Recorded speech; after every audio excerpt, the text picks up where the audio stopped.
This is a Film Stories original podcast. Love this podcast? Support this show through the Acast supporter feature. It's up to you how much you give, and there's no regular commitment. Just hit the link in the show description to support now.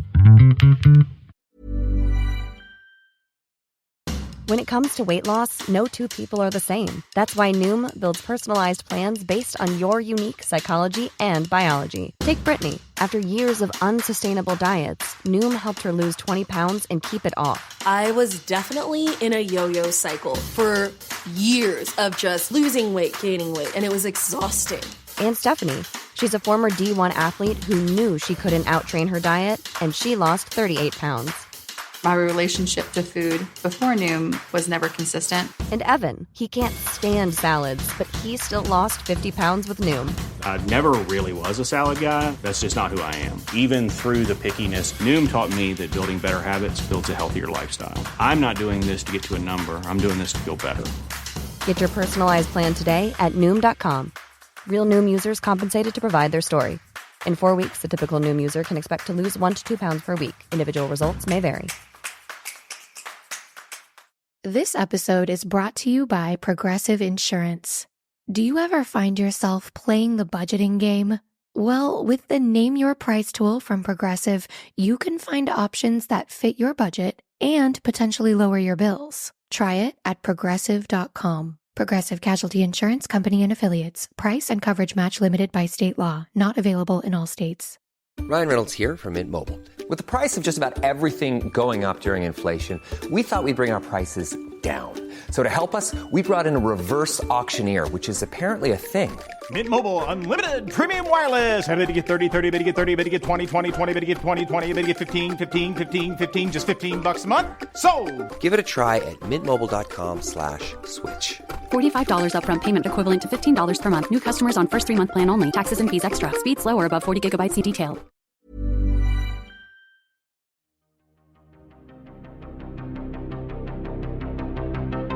This is Writers on Film, the only podcast dedicated to books on cinema.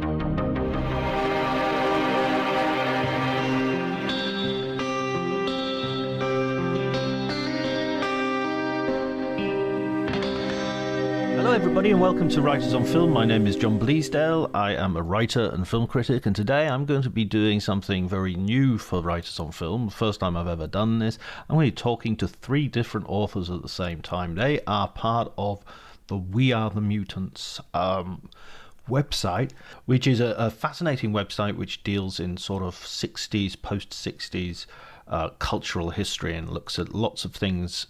Music, books, culture generally, politics, the whole underground culture, the counterculture. Looks at all these things.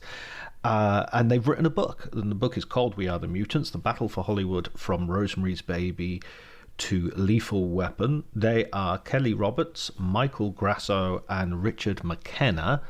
And we talked about their book. What they do in the book, which is really fascinating, is they put two films together. They sort of bang them together and see what happens.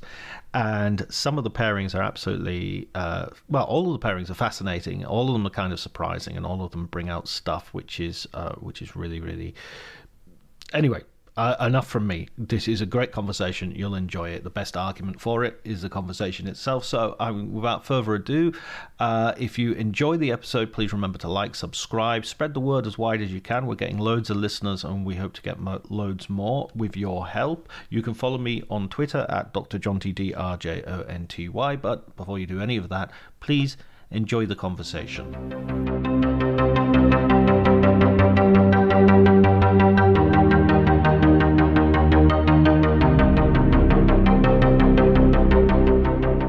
Congratulations on the book.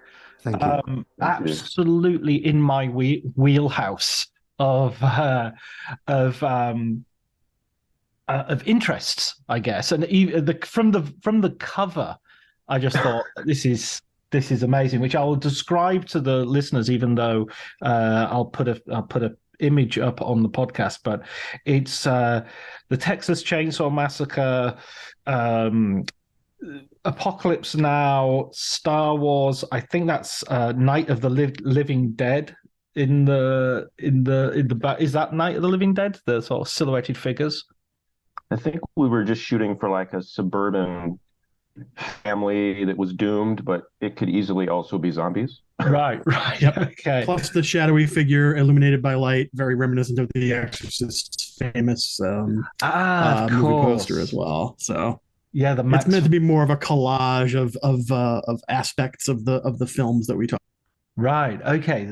Brilliant. So let me first ask you, if you like, actually, I think the best thing to do would be for you to sort of, we'll go around and individually identify yourself and say, maybe how you came towards writing about film and how you came to sort of join this collective that you have together. Michael, if you want to go first. Oh, well, thanks, John. I'm Mike Grasso. I am a senior editor at We Are the Mutants. Richard and I have a kind of a similar history when it comes to how all three of us got together, which I think basically Richard and I wrote Kelly fan mail back in, probably 2014, something like that.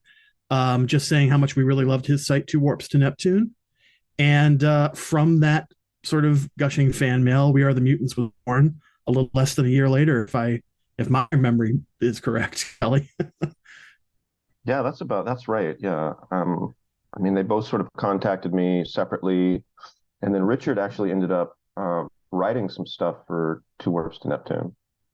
And I thought this collaborative aspect interested me, right? It was just me sort of writing this blog, and suddenly others are sort of interested in the same thing. So that's how We Are the Mutants came about. I mean, once Mike and Richard said, they were into it, that was it. I mean, it took us, I think, about 6 months to come up with some articles that we could run and sort of fix up the site. But that's how it got started.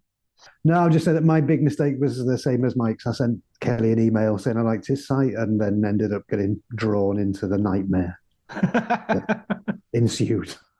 I mean, it's interesting actually reading the book and having this idea of like a collective, critical collective. I mean, because it sort of feels to me a little bit like how things were in the 60s and 70s. It sort of seems like an idea from the very period that you're interested in. Well, that's super interesting. I've never even sort of thought of it like that. But yeah, that's where the sort of network comes from, right? Silicon Valley, University of Berkeley. I was just surprised that, they both liked me. I don't think it was I don't think I've ever said that, Kelly. Have I ever actually said that? Or put up with me, I should say. But yeah, that's really interesting. And because we've been sort of writing together for so long, 6 years, 6+ years, we told Joe Banks at the Quietus, we sort of came up with this unified theory. We were both just sort of, all three of us would riff on one another. And, often when we're writing a piece, our research material is just something the other one has written for the site, so we go pretty deep when we research a piece. So, we're all on the same wavelength. And I think film is probably our favorite media, if we had to choose. And that's sort of how this book came about. I mean, the original pitch was not necessarily film. We wanted to do essays about all different sort of media, subculture, an essay about hitchhiking in the 60s and 70s and why it was important, and disco and punk. But it turned out it just wasn't in terms of sales, not something the publisher was looking for. So we just sort of flipped it and thought it would be interesting to do a book on film, and each of us sort of picked the films we wanted to write about and riff on each other like throughout the book. And so you had this idea that this sort of thesis, as you say, that goes through the book, and the practice that you the way you express this idea is by putting two not necessarily obvious films together and kind of bouncing them off each other to see, it's like theoretical physics. You're sort of shooting the the Large Hadron Collider. You're sort of sending two films around and seeing what happens when they crash in the middle. How did you sort of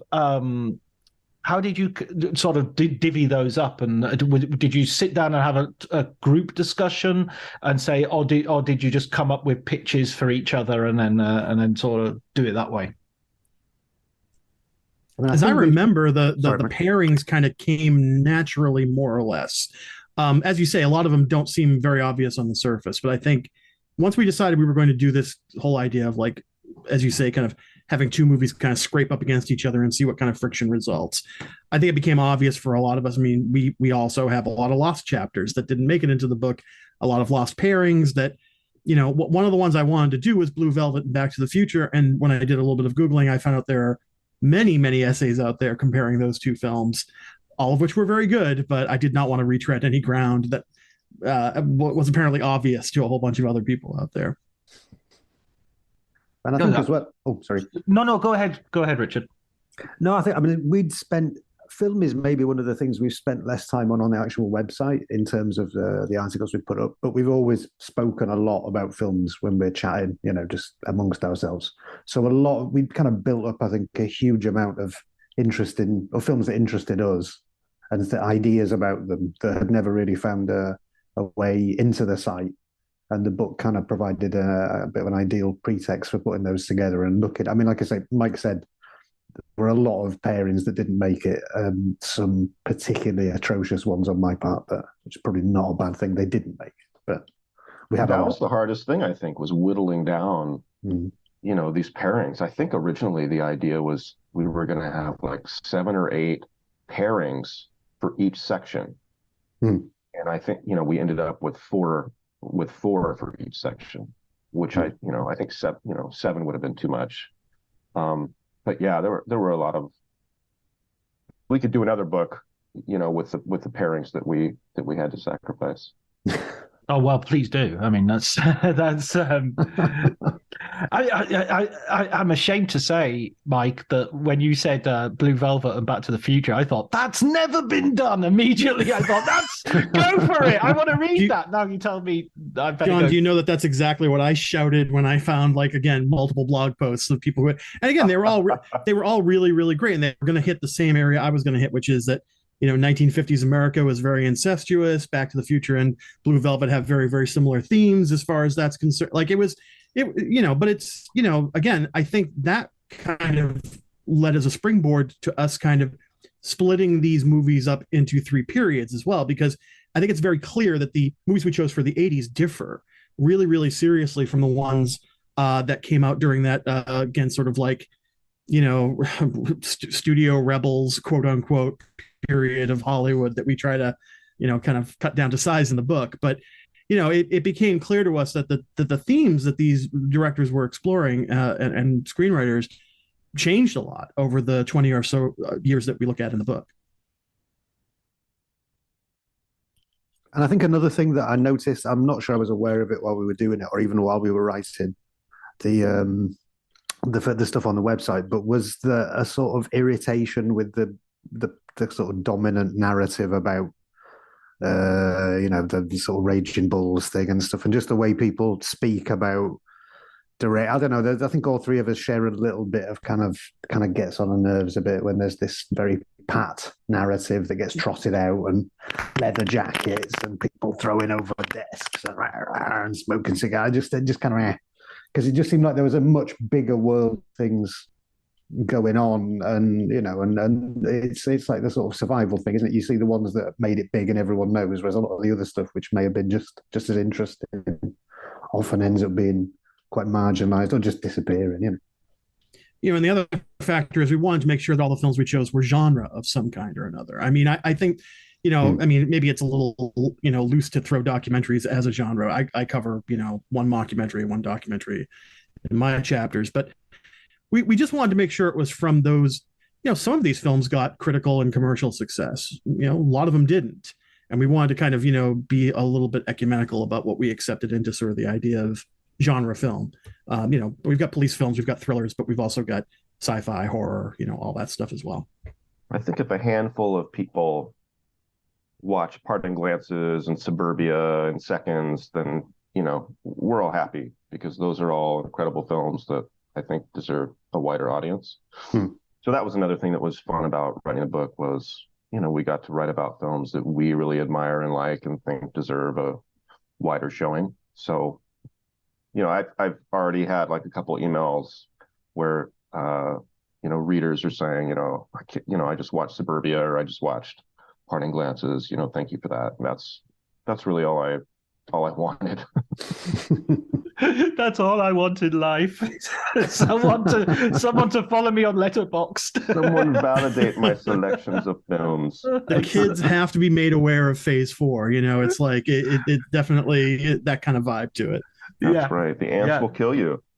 You never know. Man, that's I was reading Quentin Tarantino's cinema speculation over the holidays, and the thing that I find funny, it goes back to what Richard was saying about the Peter Biskind sort of narrative of Easy Riders, Raging Bulls, is that he sort of has this mantle as the sort of ultimate genre guy, and then he sort of starts ripping into stuff like Towering Inferno and saying, "Oh, that was this piece of." I watched Towering Inferno the other day, and I was like, "Okay, it is what it is. I'm not making any great claims for it, but as a piece of genre cinema, it really works. It's really good. It's. I really... don't want to hear anybody knocking Irwin Allen. Yeah, ever. Right. Yeah, no. I noticed that you're a bit of a Killdozer fan there as well, John. So I know that. Yeah, I know. So we've got that. Don't knock Irwin Allen. Leave How Irwin Allen many alone. must die? Yeah, the finale with the water is quite good. Yeah, I mean, it's very, very well done. Yeah, honestly, that might be one of the genres we didn't get a chance to really dive into in the book. Is we've talked about it on the website quite a bit. The 70s disaster film. Again, there's a lot of obvious things you can say about that genre as a manifestation of American anxiety in the 70s, but they're also just really, again, they're just sort of the broadest sort of appeal.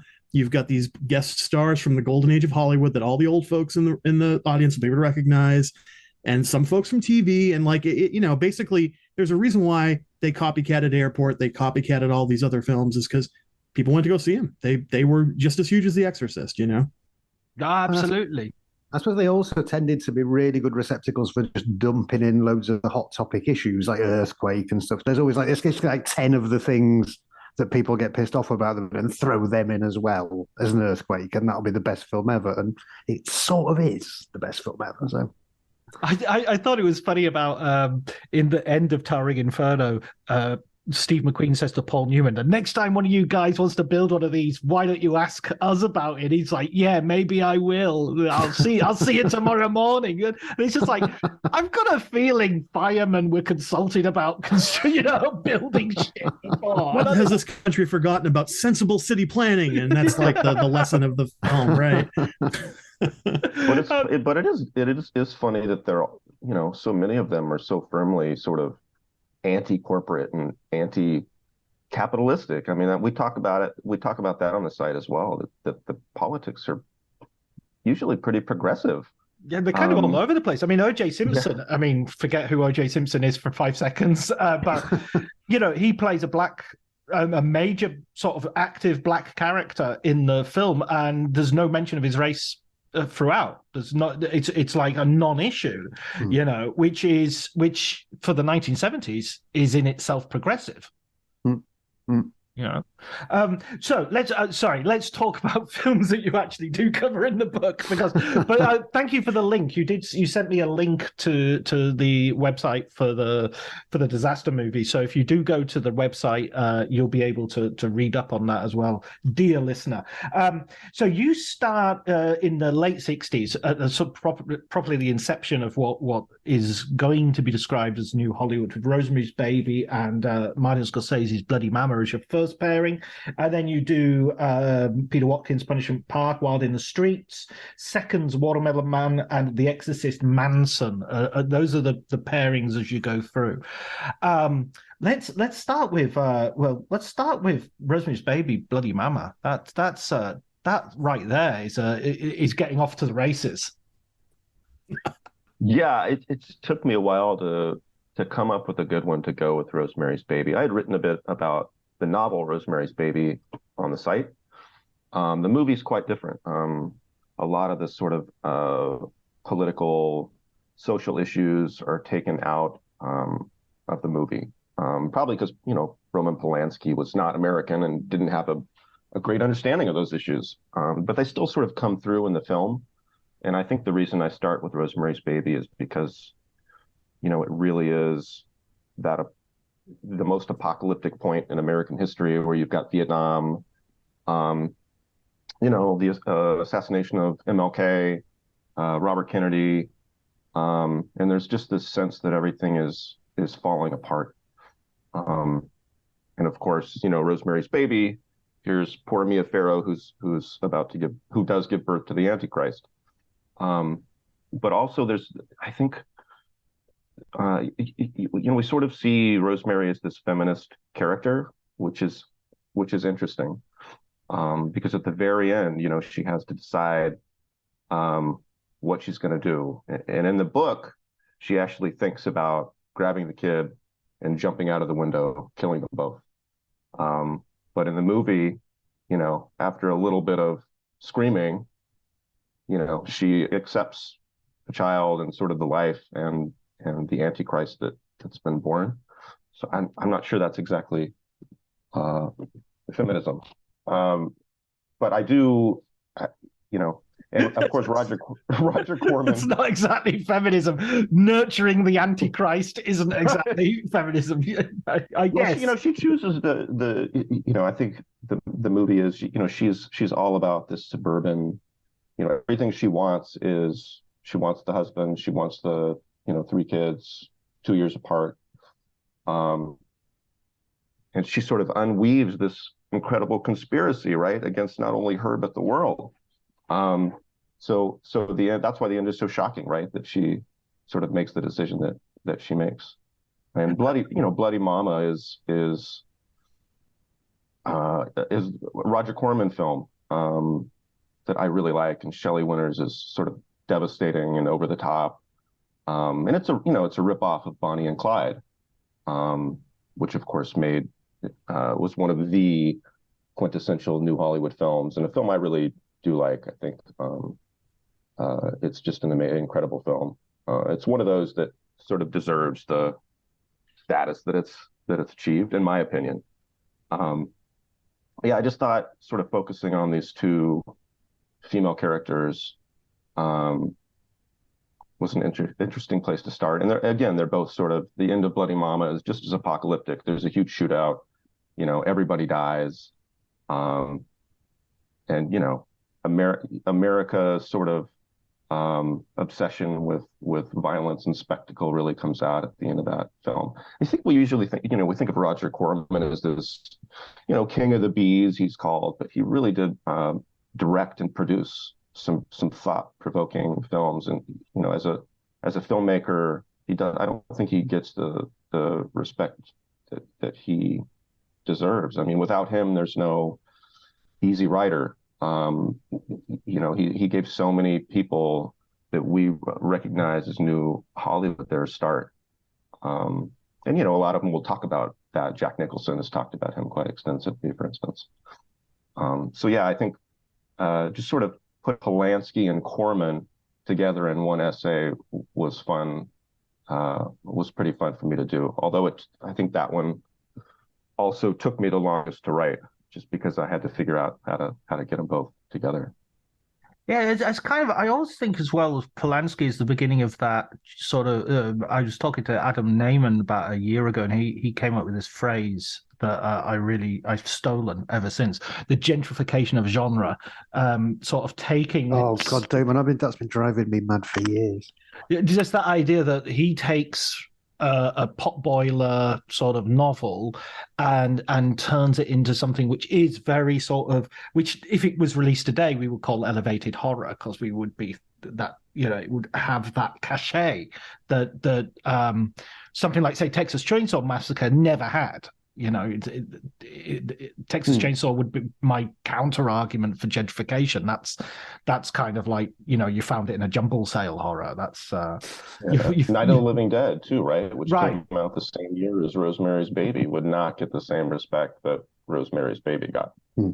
Exactly. Or I mean, even The Exorcist, there's a sense of like these are important films. Yes, they're shocking. Yes, but they're part of a big intellectual conversation rather than, I know Mark Kermode, for one, goes on about how, Exorcist isn't respected as much as it should be, but I think it's kind of respected not far more than it should be, but, it's kind of funny that it gets many respect.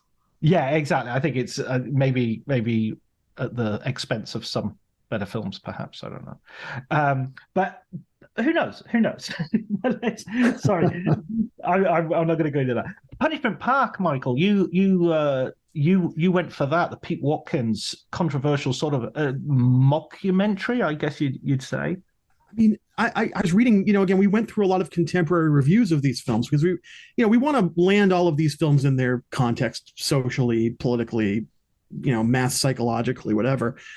And yeah, I mean, every time that generations would get together in, student-run film centers or whatever and watch Watkins's Punishment Park, I mean, there would be real recapitulation of the anger on screen, the generation gap between, these folks who are throwing these young political prisoners into a survival park in the desert. That resemble nothing less than a U.S. draft board at the time. These are the kinds of things that draft boards were doing to determine who would go and fight over Vietnam. And Watkins just projects that ahead, only a couple of years to look at what America might look like if, there was mass detention of young political activists. And when people would watch this film in real life, there would be really, really just hard-edged arguments between the generations about, the kids saw themselves on the screen. They said, that's us in 2 years. And the parents' generation were like, what do you take us for, fascists? And, the answer is right there in the question. It's a rough film to watch over and over again. I'll tell you that much. And I paired it with Wild in the Streets because they both have this undercurrent of detention camps. In Wild in the Streets, it's goofy, right? It's like, we're going to throw all the adults into a LSD camp and teach them how to be loving and peaceful. But that was in the air, wasn't it, at this time? It was the idea that if there was a mass revolution or a mass revolutionary movement in America, that we had the detention camps ready for them.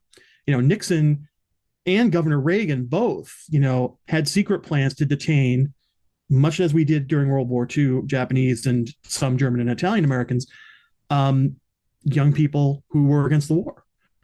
So to pair a goofy satire with a really hard-edged and really hard to watch satire, I mean, it created, I think, a chapter that I think for me kind of helped crystallize what the movement was all about. By 1970, 1971, when Punishment Park came out, the kids at Kent State had lost their lives. Kids at other schools had lost their lives to U.S. soldiers bringing the war home. And at that point, you either had to go underground or you had to go, back and get recuperated into the mainstream, which is what happened to a lot of those activists, unfortunately.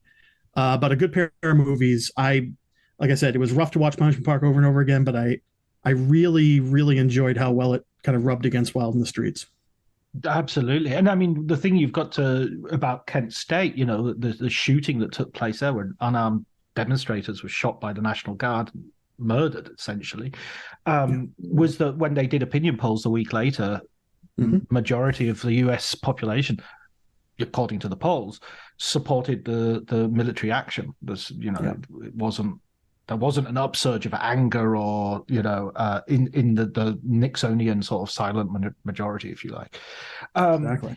I mean, could it be that there's a sort of almost like a demonic reflection of the hippie commune in these? You're gaining a sort of you have this utopian idea of a small society, a sort of, and then the Opticon sort of prison idea.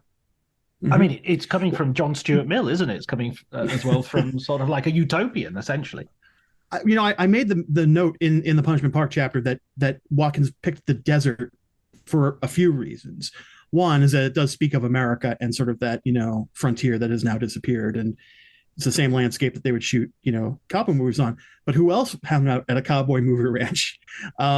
Charles Manson and the family. I mean, the idea that these kids are now being thrown into a dystopian, situation in the desert, I think it calls up all of these different images that people had seen over the past 3 years when this movie came out.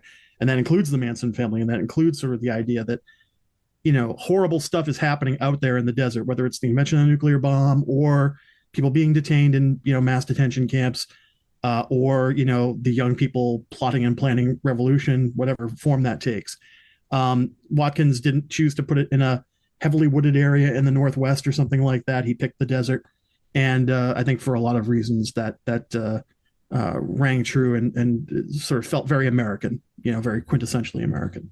I was going to say it's a kind of unique. I mean, I think we have one in Spain, but in Europe, other than that one in Spain, which Sergio Leone made such great use of, that's the only desert in Europe. So if you're talking about the West, you're talking about Australia and America and the United States as being the two countries which sort of have deserts as part of their landmass. I really want to come over to Richard as well in a second, but before I do, we have to talk a little bit about Texas Chainsaw Massacre, because here I agree with Tarantino. He calls it a perfect movie, and I utterly agree with him about this. Your sort of argument with you first of all, it's really interesting generically that you're pairing it with a documentary. Yeah, I mean, I couldn't believe that no one had written about those two films before. I'm still not convinced that there's not a piece or a book out there somewhere that compares them, because I think they're just a perfect match. I think initially I tried to get Mike to write it because I was a little afraid to do it, and Mike was like, "Nope, this one's all you." And it turned out to be, I think, of the chapters I've written, my favorite. Just I'm very glad you wrote it, Kelly. You did a better job than I ever could have. So, I mean, Mike was talking about how hard it was to watch Punishment Park over and over again. I mean, I must have watched Texas Chainsaw Massacre, 10 times in a week, because I had a week to write that chapter, and just the screaming and the chainsaw. Oh my God, I thought I was going insane. See, it's funny, of those two movies, I would have found Harlan County, USA the tougher one to watch over and over again. I mean, I know there's a lot of hope in it, but it doesn't, it's just such a grim, sort of situation to watch over and over. And that's the reality we're talking about, right? That grim reality of the 70s, where unions were already sort of on the decline. The manufacturing sector was being destroyed, and everything sort of being shipped overseas. So I really, I just really, when you look at Harlan County, USA, there's no, one of the first things I noticed is there's no counterculture in Harlan County, USA. They don't have the luxury or the privilege of a counterculture, because they're just working to pay the rent and to pay for food. And so I thought, and then you look at Texas Chainsaw Massacre, which is about basically these hippies, and it's like they're coming into Harlan County, and the quality of Harlan County, which they don't understand at all, and they pay for it. It's just really, I thought it was a really interesting comparison. A recurring theme for me throughout is sort of narcissism of the counterculture. I don't know if at times I felt I could try to be fair, but also one of the points I wanted to make was that they really were born of this privilege, and this post-war boom that had never been seen before in America, and I don't think has been seen since. And without sort of that privilege, we wouldn't have had the movies like Easy Rider and Bonnie and Clyde because people had to go see those movies. They had to pay to go see those movies. They went to film school and they paid to go to film school, and that's how they saw some of these movies. So New Hollywood really rests on that audience, that counterculture audience. It's a disposable income, and it's the newly made leisure. They're not having to get up at 6 o'clock in the morning and go to work, and exactly. I mean, that's what I always think about. At the moment, the British Prime Minister is talking about making maths like compulsory until you're 18. Oh, fuck. Sorry, Richard, I'm depressing you. But the thing is, if you look at the 60s, the creative explosion in Britain in the 60s was art colleges, because everyone who went to art college became a millionaire. I mean, you had Mick Jagger, Keith Richards, the entirety of Pink Floyd. Pink Floyd, yeah. All these artists, not just artists, but all these musicians, all these writers were all fostered by art colleges, which you would think economically would be negligible, but the amount of tax those guys poured back into the exchequer paid for the whole system. You only need 10 of them, and you've paid for the whole system for everybody. Richard, I was promising to, because I think this goes in very well with Silent Running, which is a film that you really interestingly sort of take to task in terms of that sort of counterculture and that sort of eco idea that I'm very sympathetic with to some degree. But in the film, you kind of, I don't want to put your argument. You give me your argument. I think my main the problem I had with it started from the fact that I sort of felt betrayed, having not seen it for years, and it's a film I grew up loving, really love it, just very intensely. And I hadn't watched it for years. I watched it again, and the reaction I got was just I don't know, violent, really angry and pissed off, and I couldn't work out why. So I think a lot of the writing the chapter was sort of partly that, trying to work out why it was pissing me off so much.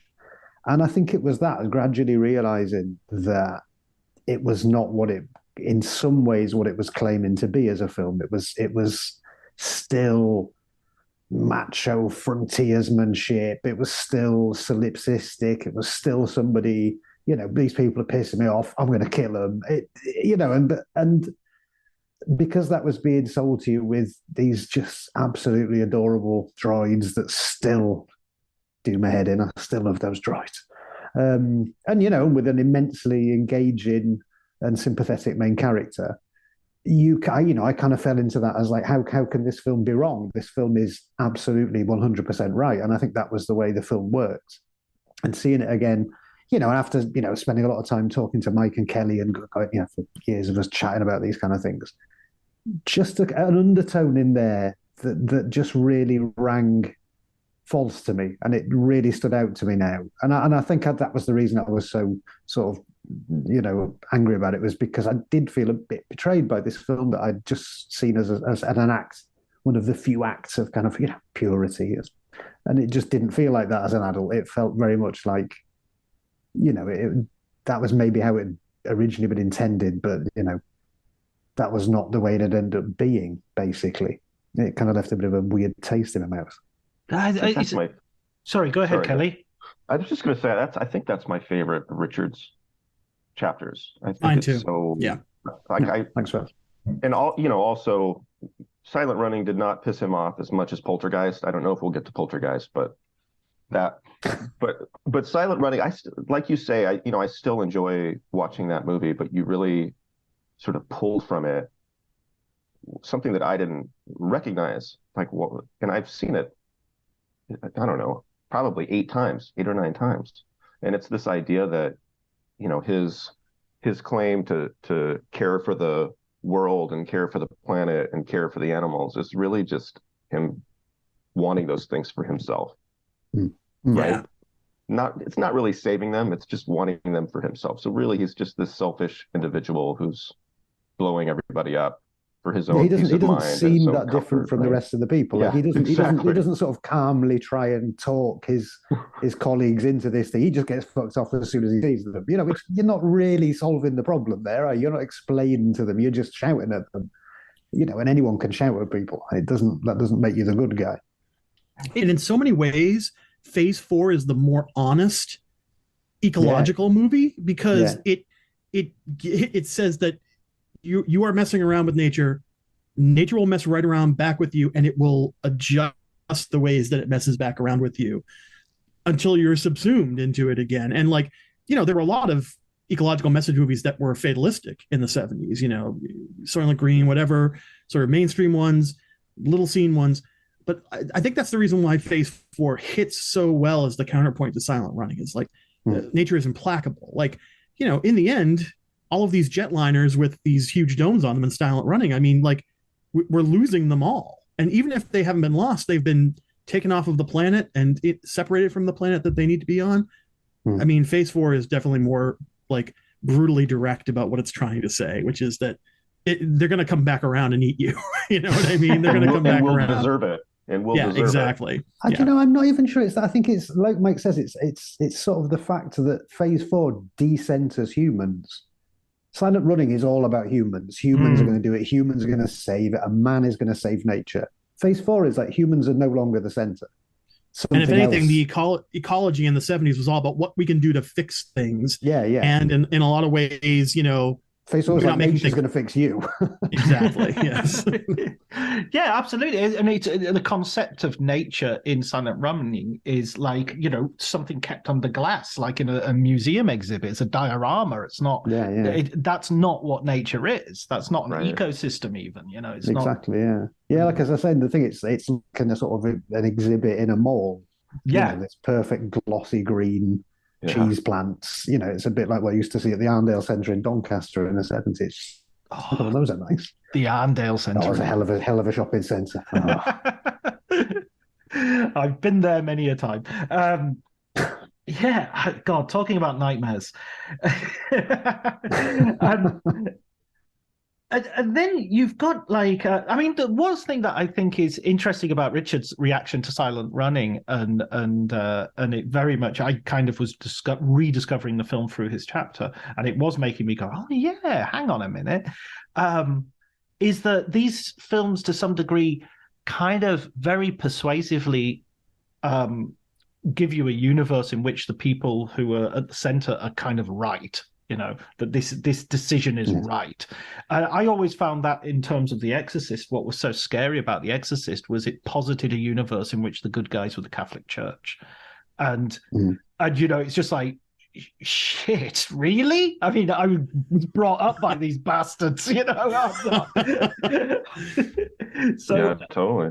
So, and you don't go to the movie thinking this is going to tell. It's a horror film. It's not going to be this is the Catholic Church are right, but that's everything is wrong with the modern world, and the only Max von Sydow turns up and sorts it all out, And he was only like in his 20s or something. No, I'm joking. He wasn't in his 20s, but he wasn't that old. He seems like ancient in that movie. So who did The Exorcist? Michael, you did The Exorcist, right? Yeah, I paired it with the 1973 documentary Manson. They came out at opposite ends of the year, but I couldn't, again, like I really, as grotty as that Manson documentary is, I really love it because it's obviously exploitation, right? It's obviously meant to capitalize on interest in the family, who by 72 and 73 were a little long in the tooth. A lot of them had fallen away from the sort of like, adhering to Charlie's teachings. Obviously, Squeaky Fromm in a few years is going to take a pot shot at President Ford, but that's in the future at this point. They're still sort of like, they're in like survivalist mode, basically. They're out in the wilderness.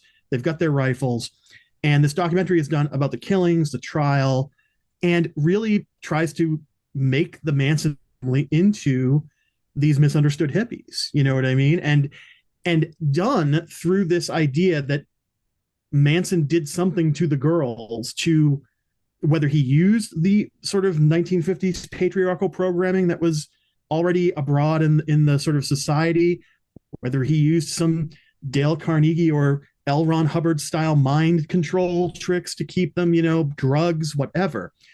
But that movie is really about how scary it is when girls decide what they want to do for themselves. And I found that was a great pairing with The Exorcist, which to me isn't really a story of the Catholic Church coming to save the day. It's the story of a mother and daughter who according to William Blatty and Friedkin, cannot survive in the world without a man in their life.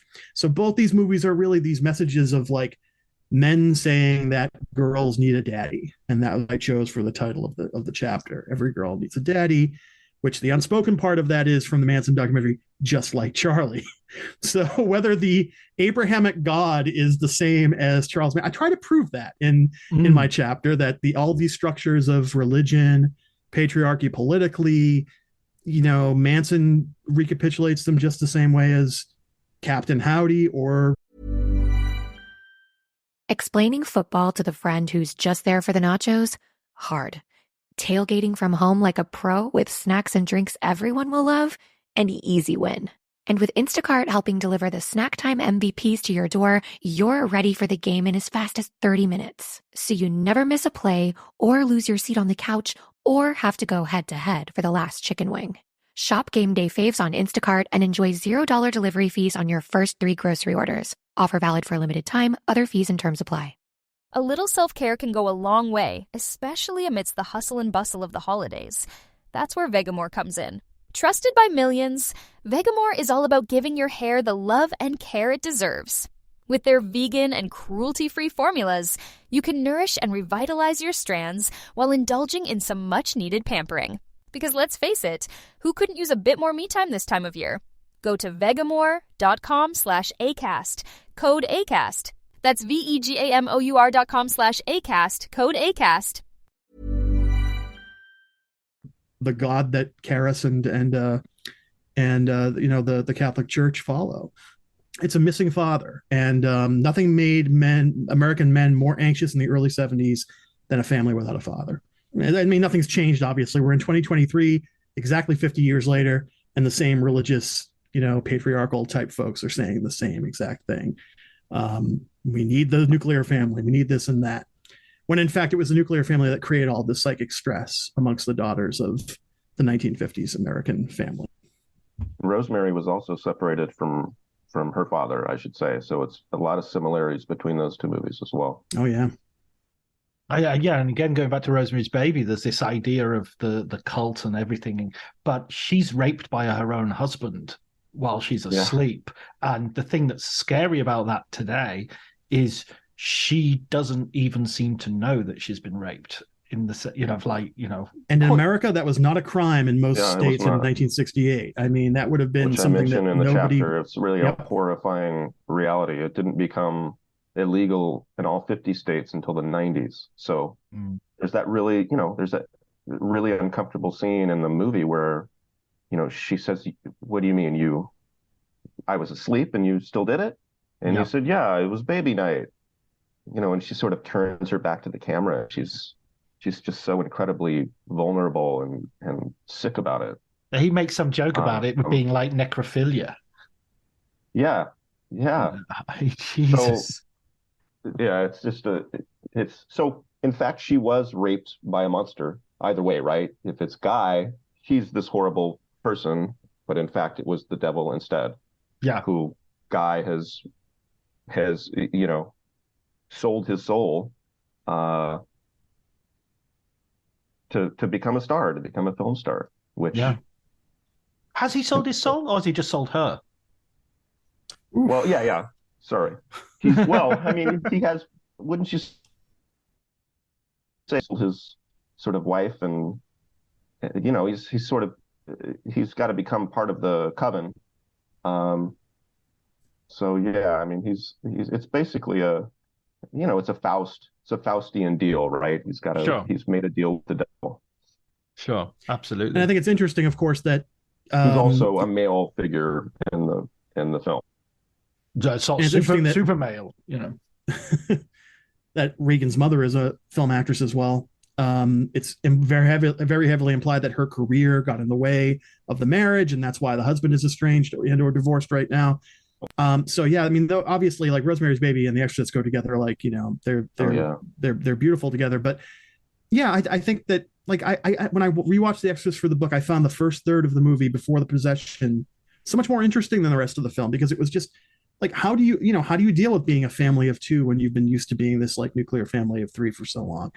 And I noticed this, when I watch it, it's like the moment that Regan starts to change is when she hears her mother swearing on the phone to her father, like just really just letting loose all of her anger, her righteous anger about what's happened to this marriage and to this family. And it's the very next day that like all of her strange behavior starts. And so, my idea is that like, this demon did not come from Iraq. It didn't come from a Ouija board. It came from this family splitting up. And again, like that anxiety for true dyed in the wool patriarchs that love the Catholic Church is going to be, it's going to just provoke nothing but fear. So absolutely. I think John's right. This is a defense of Catholicism. I mean, from the first frame through the very last, and that's how Blatty wrote it. I mean, it's definitely a defensive. The gay director gets sort of offed in a sort of tossed out of the window, or yeah. It's a film that I've rewatched many times, and but I think that's what's great about all of these essays is as familiar as I am with many of these movies, each essay made me go, not only that's surprising, but the surprise wasn't like a reach. You know what I mean? Sometimes when you read some criticism, you can go, oh, okay, I kind of get you. I mean, Tarantino's cinema speculations do involve a lot of like, maybe if, and if this was this, if that was that, and okay. But your analysis was that really threading that needle of being both original but sort of obvious. Do you know what I mean? In the way that I was totally surprised by it, but it had the power of the oh yeah, of course. I mean, I'm specific. Thank you, John. That's actually that's very flattering. Yeah. I think I had that moment with every single chapter, the ones I wrote, the ones these guys wrote. Like I was like, oh right, yeah. And again, like I had to watch a lot of the films, especially the '80s ones, to kind of get a sense of what these guys were talking about in the '80s chapters and stuff. And like, I was like, oh yeah, wow, this is a perfect pairing, and it's saying this about that and that about this. Yeah, it's been. I mean, the only thing that's been more interesting, sort of just like than putting together my own chapter, was reading these guys' chapters when they went through the editing process. Right. And did you? I mean, one of the things that I think sort of goes. Maybe one of the reasons I'm having this reaction and this book is so fruitful and interesting is that these films are really, really good at being very ideological and at the same time hiding that ideology so that it's very seductive. You're just drawn in and you're totally engaged in the film, and it's almost like an invitation not to think really, while at the same time being totally, elbows deep in the problems and the issues of the day.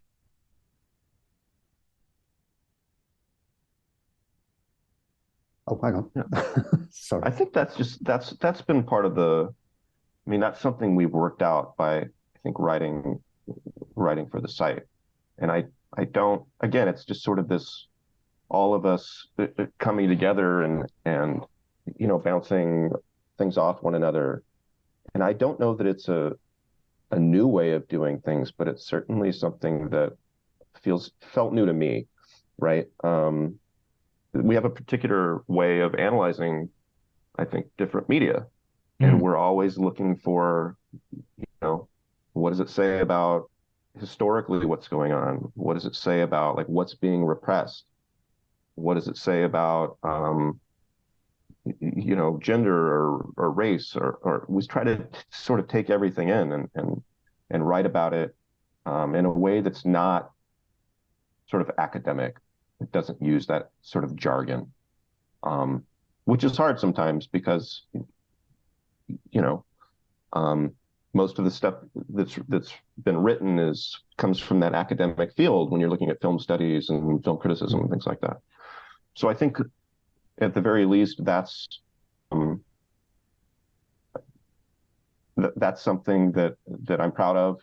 I think all of us, it meant a lot to us to write a book that sort of you don't need a PhD to understand it.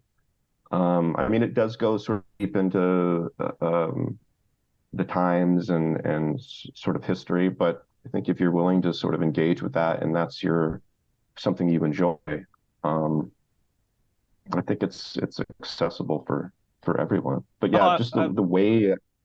Sorry, go ahead, John. No, absolutely. I was just going to double down on that. I actually think the way you bring back the real world into these films and how they're engaging with things that maybe people have forgotten about, or maybe people just didn't know,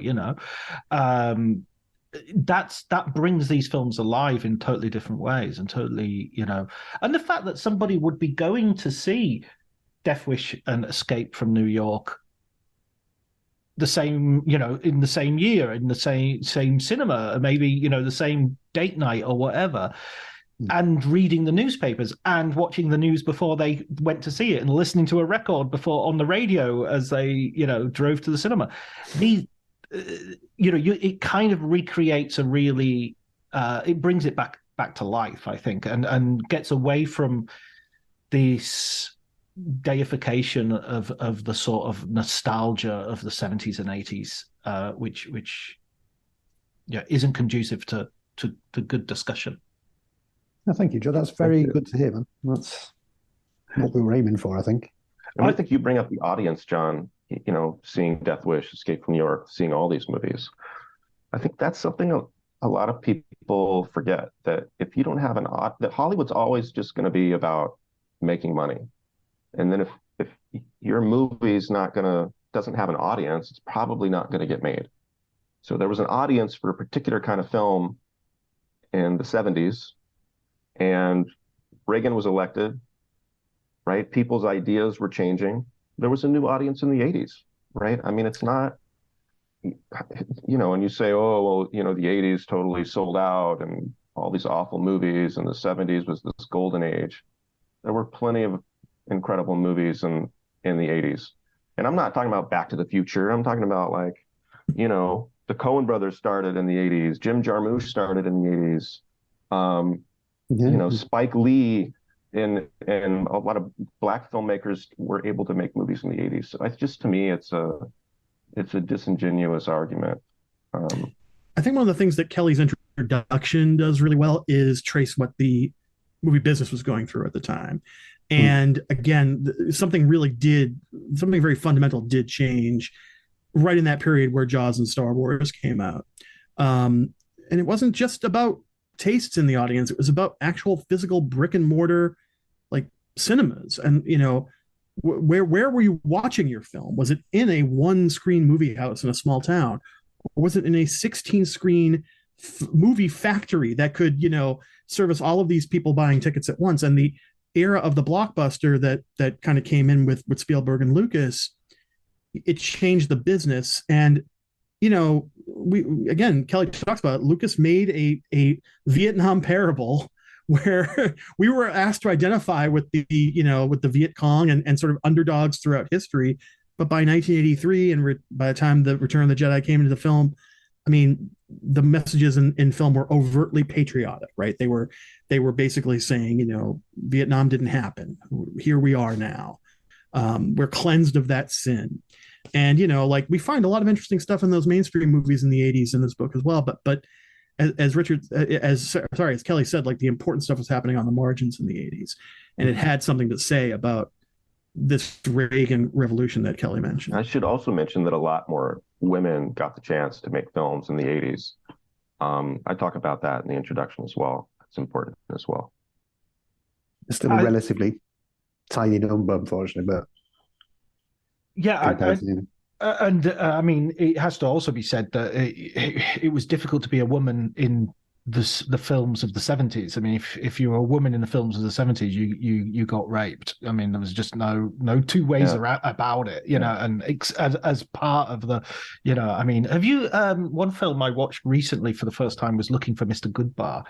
And that's such a rough, I mean, I'm so undecided on that film because it's so, but I'd like to read an essay by one of you guys about that film paired with I don't know, Straw Dogs or something as a way of cruising. I was going to say cruising. Yeah, Richard. I mean, yeah. Where is the danger located when you are talking about sexual liberation between heterosexual women and homosexual men? And it's like, yeah, I mean, you can be an undercover cop like Al Pacino and go undercover and defend yourself from a serial killer. but again, like that's what those movies are about. Is like, what is the price that we pay for this sense of liberation? How far can you take it? And again, like a lot of these messages end up being very sort of retrograde. Who deserves to be murdered, raped, whatever? I get into it in the Exorcist chapter. It's really, really hard. Like I said, when you've seen, contemporary feminist critics were all over this. When they saw The Exorcist, they're like, this is a pornographic movie. Like, this is a fantasy about what happens to a little girl, and it's a fantasy written by men. And I think that you're right. I think women characters, with a very few exceptions in the 70s, really are asked to either be the adoring helpmate of the like Badlands, or somebody like Ridley Scott comes along and says, okay, there are several people on this space cruiser, and the genders are not important. We'll assign them when we do the casting. And that's exactly how Alien was cast. It was, supposedly anyway, cast to be gender neutral. Any of the characters could have been played by either gender. So I think so much of New Hollywood is rooted in this idea of masculinity, tough guys, and it just, to John's point, it gets kind of exhausting if you watch these, enough of these pictures. One of the ones that Richard and I talked about is 5 Easy Pieces. Jack Nicholson's this frustrated piano player, and there's this famous scene in the diner where the waitress, the older waitress comes over, and he wants to make a special order, and she says, no, we can't do that, and he totally goes up on her. And it's just a total asshole. And everybody ate it up. The audience ate it up. But it exposes, I think, that the counterculture had no relationship with the working class. They didn't really understand the working class. If they did, Jack Nicholson would have understand why this waitress was telling him he couldn't have exactly what he wanted to have, right? Yeah. But he's so spoiled and so privileged that he doesn't understand why he can't have exactly what he wants. So just this underlying disconnection from the working class, it not just generationally, sure, but also there was a large number of young people who were part of the working class who were not hippies or part of the counterculture. The counterculture was a minority in America. They just got a disproportionate amount of press. Yeah, my mum and dad, my mum and dad were growing up in the 60s. I was born in 1972, and same with me. My mum and dad. I remember my dad going, I never thought the Beatles could sing. They listened to to sort of show tunes the whole throughout the whole of the 60s. My parents met in a record store. They were working in a record store. They didn't have, they didn't have time. They needed to work and make money, and so that was the reality, I think, in America at least, is that it was this minority, and I don't want to say I don't hate the counterculture. They gave us so much that art and ideas that we're still that we're still working off of today. But I just think that was part of when you talk about sort of New Hollywood and sort of film during this time, I don't think you can talk about it without recognizing the influence of the counterculture and sort of how the counterculture was perceived in the country at large. But wasn't the counterculture to some degree, or isn't it the way we view it today? Haven't we sort of depoliticized it, in the sense that I always think it's really interesting how, for instance, Once Upon a Time in Hollywood, but many views of Manson concentrate on he was a hippie, he hung around with the Beach Boys, he was into drug use and using drugs as a way, all of which were true. But, the core of his ideology was racism. But you never, if you had a sort of Family Fortunes, Charles Manson, how many words, what was the first word that we asked the studio audience, and the first word they said was hippie. The second word was murderer. The third word was Beach Boys. Nobody would say racist, but racism was absolutely central to his whole ideology as a white supremacist. But again, nobody would ever say Charles Manson, the white supremacist. But, you know, if he'd been, you know, reading Mao, you would definitely have that on line 1 of every newspaper. You know, Maoist Charlie Manson sent a bunch of. So you depoliticize someone because they're right wing. You know, and I think also you can't forget that he was almost a full generation older than the members of the family. Like, you know, grew up in institutions, like whether it was orphanages, you know, juvenile hall, like, you know, this guy is a hardened con. He comes out at the age of like 33 or something like that in The Summer of Love, and he's like, oh my God, there are all these people I can grift and rook and basically draw into my web. And, you know, again, like, he's doing it from the perspective of someone with a lot of life experience on the inside. You know, and you know, that when you're a 19-year-old librarian going to college in Berkeley or whatever, like, you know, that's as vast a difference culturally as you can imagine. And, you know, I mentioned it in the book, but like many people think that people like Manson who headed cults of personality were just doing the work of destroying the counterculture actively at the hands of COINTELPRO, the FBI, whatever. The links are there, you know, they're you have to tease them out. And, you know, O'Brien does very well in his book Chaos to do so. Yeah, it's an excellent book. Excellent, really good read. It really is. But like, you know, the fact is that, like, you know, there's a reason why the media latched onto, hey, the counterculture is over now because this guy murdered a film star and her friends.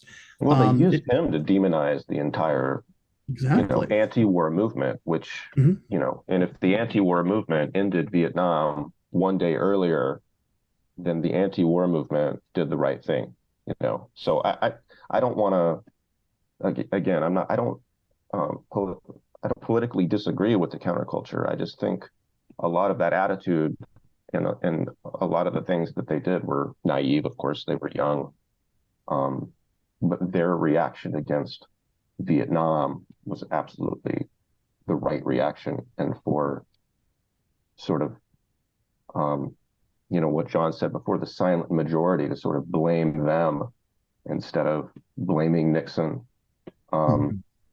is morally, you know, reprehensible. So I just want to get my pro counterculture part out there into the open. You know, where they were coming from was absolutely the right direction. I mean, they knew what was going on in the war. Yeah. I want to move finally on to the 80s, and Richard, this was the chapter that the section that you dominated. You did. Don't know about dominated. Well, there's 4 chapters and you write 3 of them. So is that because you're what was the reason for that distribution? I think it was mainly it was sort of practicalities, in a sense. Like Kelly said before, we originally had a much larger set of chapters planned. I had a lot. I had several for the 70s section and things. I was look at oh God, I can't remember. There were some pretty ridiculous ones, but just because of the way things ended up going, it just seemed more. We kind of concentrated on ones that seemed solid. And we're already quite a way on. So I think it was more it was basically just chance more than anything else. Not because I'm in any way more of an expert than these two guys. These two guys are very, very expert. And so you start the section with Poltergeist and slamming it up against Suburbia. And this is the Kelly mentioned earlier that you were getting quite angry about this one. Yeah, I mean, the Poltergeist was another. It produced a very well. No, I mean, because I still have a lot of affection for Silent Running. I don't have any affection for Poltergeist now. I hated it. I don't know. It's a film that I was convinced I'd seen, and then when I watched it, maybe I hadn't ever seen it. Maybe I just lied to myself because when I was, you know, it came out as a kid and I hadn't been able to see it. And I just kind of, you know, you kind of dream these things into your brain. I bet you read the novelization. Exactly. That novelization was ubiquitous. I think I read that. I don't think I saw it until I got it on DVD. Well, that's a lot of my film history is that I read novelizations like mad, and then I just basically brainwashed myself into thinking I'd seen the film. I've seen it. I mean, I basically lied to myself for years about having seen it. I just lied. I read the book and just told myself I'd seen it.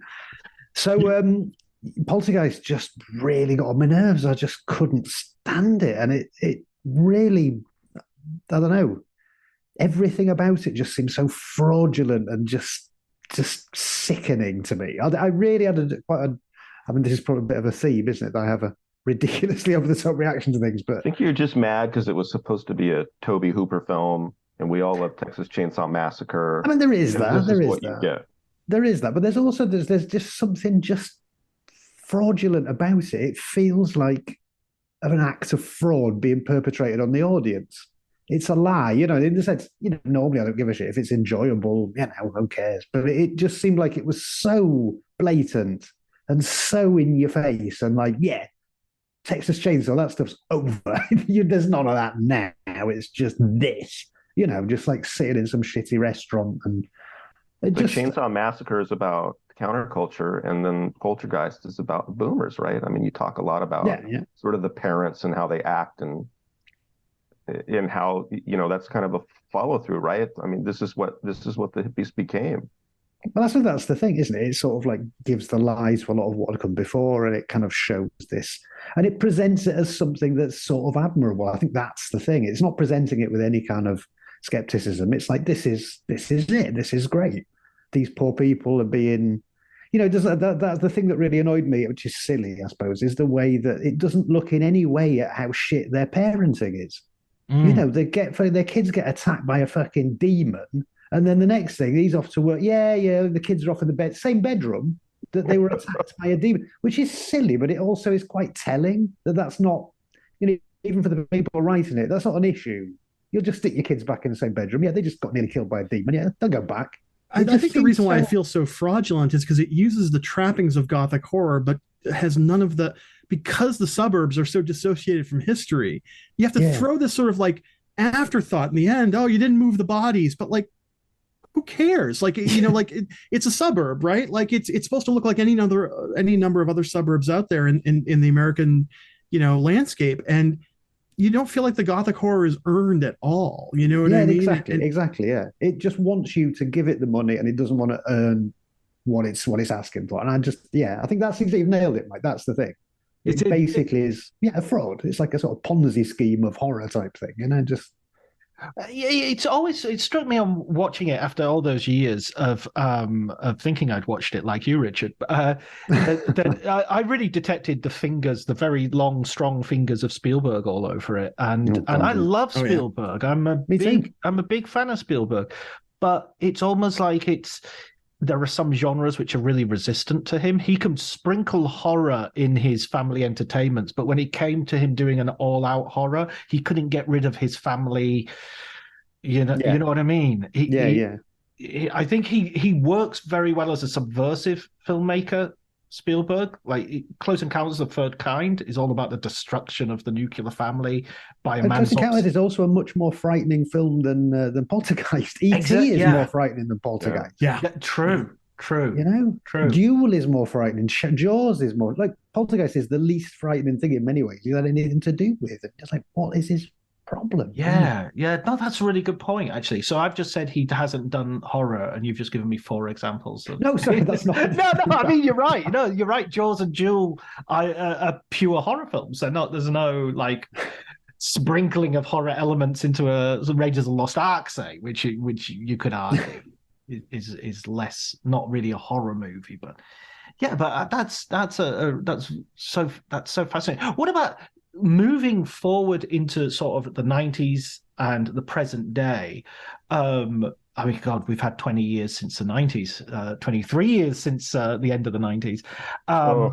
I know. So, is there going to be a volume 2 where We Are the Mutants is going to take on from the 90s on? Because I'd love to see you pair Fight Club with something, or No Country for Old Men, or Fellas, I'm afraid I'm going to have to let Kelly and Mike answer this, because unfortunately, I'm sorry this is so rude, but I have to go. So no worries, Kelly Richard. and Mike are way more equipped than me to answer this question anyway.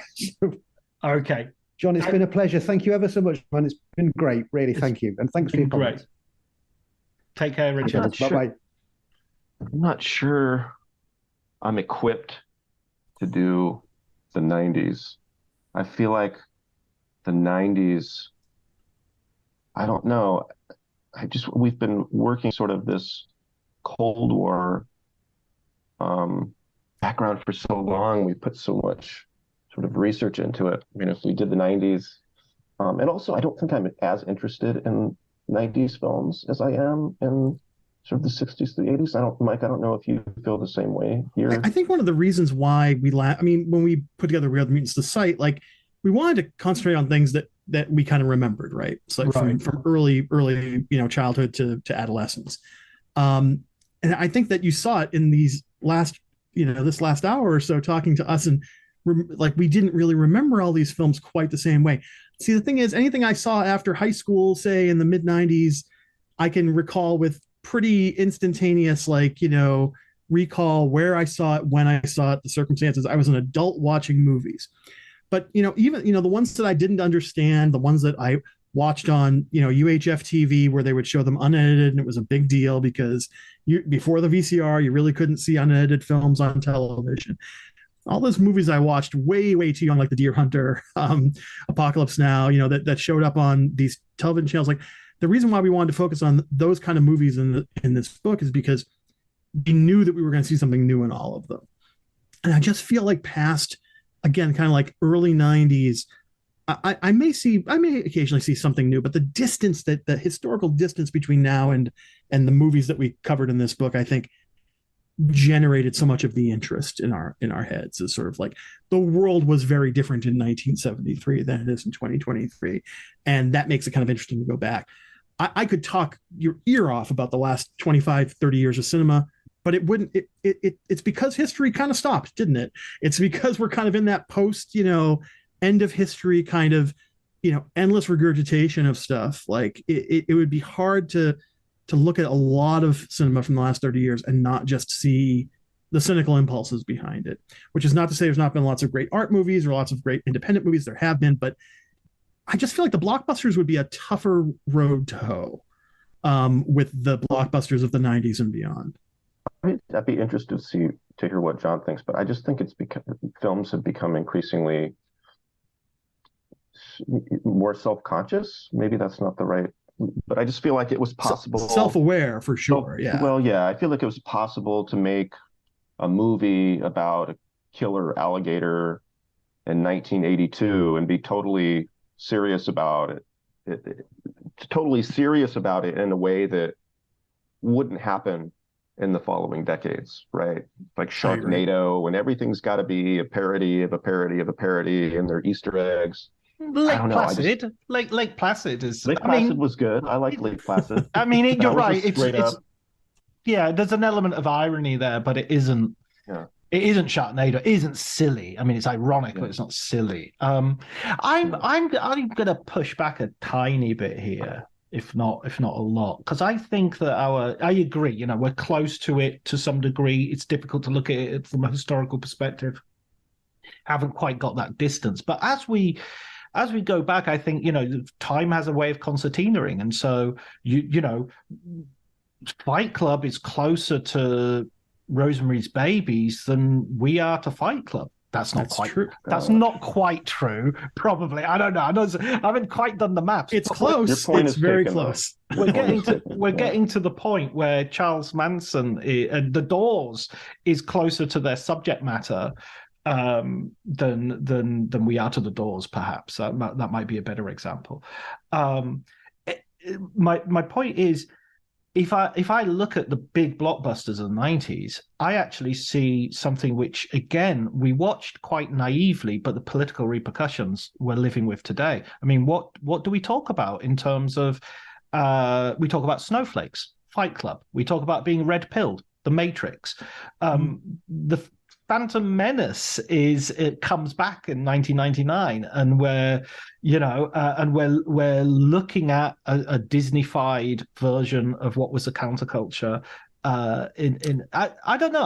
I'm. It's only because I want to persuade you to write this book. It's because I want to read this.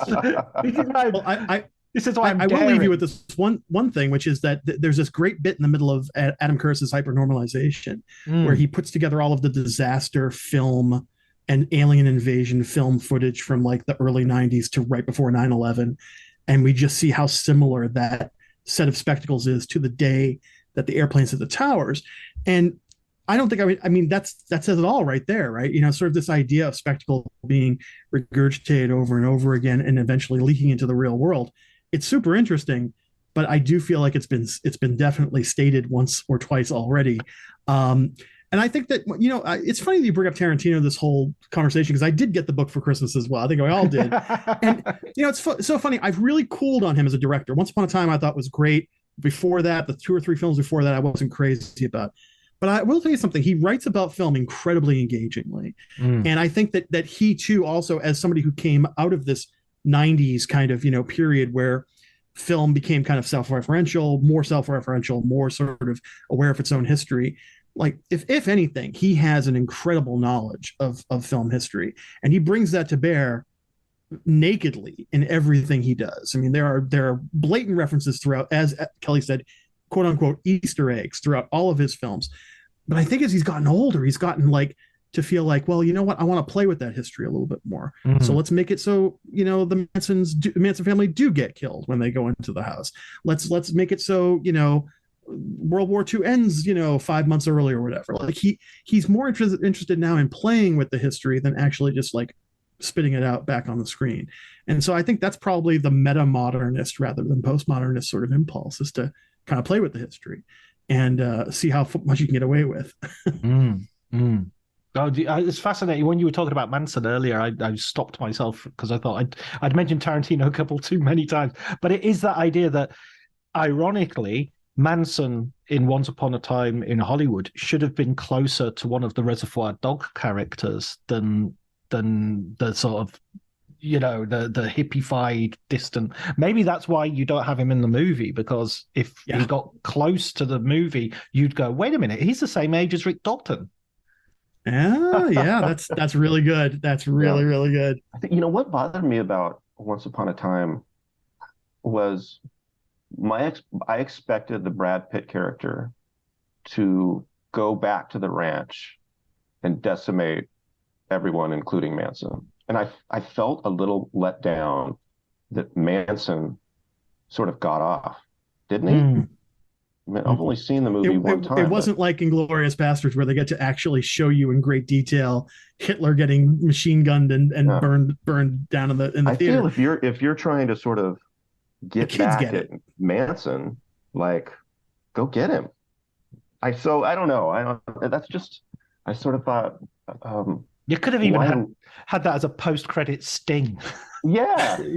He goes and hunts them down after he gets out of the hospital, right? But I mean, that's the thing, right? The Spawn Ranch set piece is meant to be like the gunfight before the gunfight in the Western. Right? It's meant to be like the one where you get a little hint of what's going to happen in the finale, but not quite. He just beats up Clem and, you know, like makes him change his tire. But like he beats up Elvis Presley. Oh no, it's not Elvis Presley, is it? Because Elvis Presley turns up on the horse afterwards. It's right. Bruce Lee, which is a well, there you go, right? I mean, that's the other thing.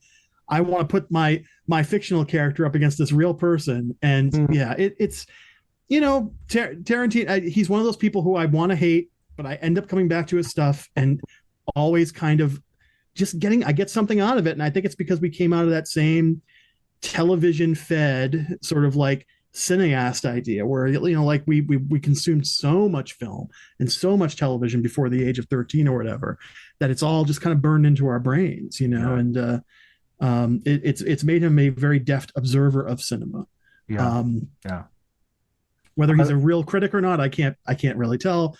That book is I still am not quite sure how I feel about that book, but he's definitely plowed his own sort of area of interest at this point.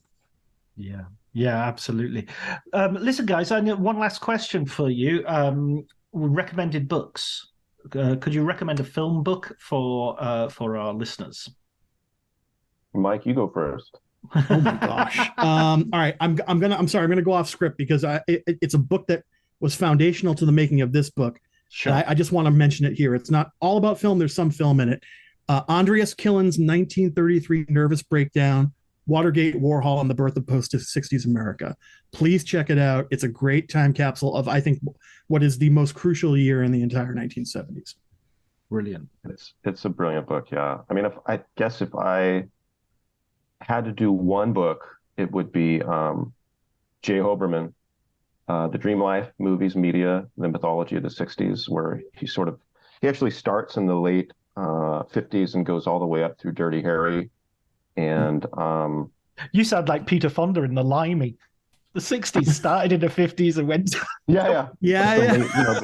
Exactly. But I think it's definitely a foundational text in my mind in terms of sort of analyzing film with sort of history and sociological impact, sort of interweaving with each film. It's really, really a brilliant book. All his books are amazing, but this one in particular, I think, is a must read if you're interested in film and film history. Yeah, absolutely. Those are great recommendations. I've penciled them in. I'll write them on the show notes. And of course, we can read more of your stuff.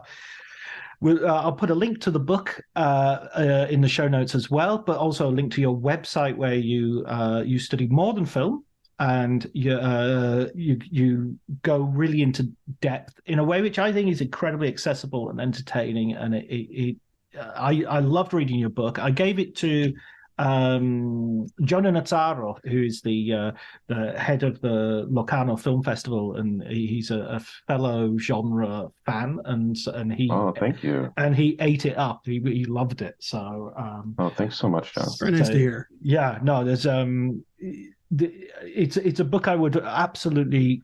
I think anybody who's listening to this podcast will love this book, and I can guarantee that. So hopefully you'll all go and buy it. So thanks so much, Michael and Kelly, and thanks also to Richard who had to leave early, but brilliant contributions all. Yeah, thank you so much, John, for having us. Thank you, John.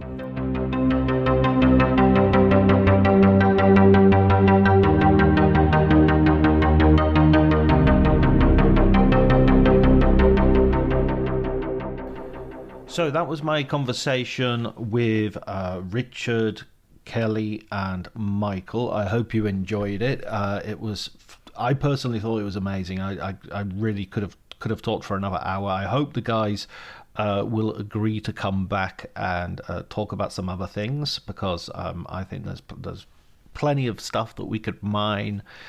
I'd love to get their takes on other stuff as well. Their recommended books were Andrew Killen's 1973 Nervous Breakdown, Watergate, Warhol, and the Birth of Post-Sixties America, and J. Hoberman's The Dream Life, Movies, Media, and the Mythology of the 60s. And you can find both those recommendations in the show notes, along with links to the book and links to the We Are the Mutants website. Okay, thank you. Next week I'm off to another film festival in Norway this time, the Tromsø Film Festival. So I might manage to record something while I'm out there and put that up. Otherwise, there will be a gap of a week before the next episode. Yeah, okay, that's it, really. Thanks very much for listening. Thank you very much to Elliot Atkins for the music, and thanks to Ali Harwood for the artwork, and thanks to you, dear listener, for your support, your continued support, and audience. Take care.